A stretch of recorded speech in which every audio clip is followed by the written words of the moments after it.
Hi friends, welcome to my channel. ఇంటికొచ్చిన బాలు అయితే తలుపు గడలన్నీ కూడా వేస్తూ ఉంటాడు.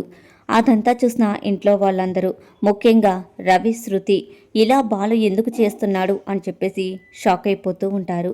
ఇంతలో వంటగదిలో నుంచి బీనా వచ్చి, అవునండి, మీరు రాజేష్ కలిపి బీరువా కొనడానికి వెళ్ళారు కదా అని చెప్పేసి అడుగుతూ ఉంటే, అవును, అక్కడికి వెళ్ళాను కాబట్టే మన నగల విషయం బయటపడింది.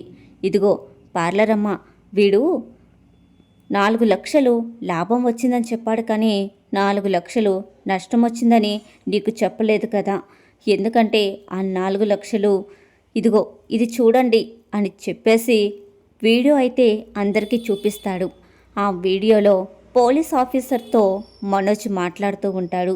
మనోజ్ అయితే ఏమంటాడంటే, నాకు ఇంట్లో లాభం వచ్చింది 1 లక్ష రూపాయలు అని చెప్పాను అని చెప్పేసి ఆ వీడియోలో ఉంటుంది.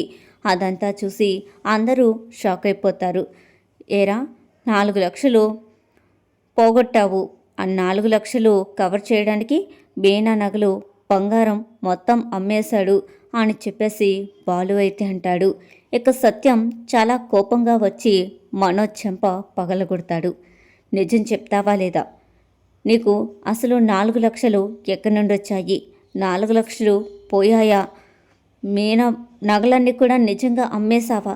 చెప్తావా లేదా అని చెప్పేసి మనోజ్ చెంప పగలగొడతాడు. ఇంతలో ప్రభావతి అయితే అడ్డుపడుతుంది.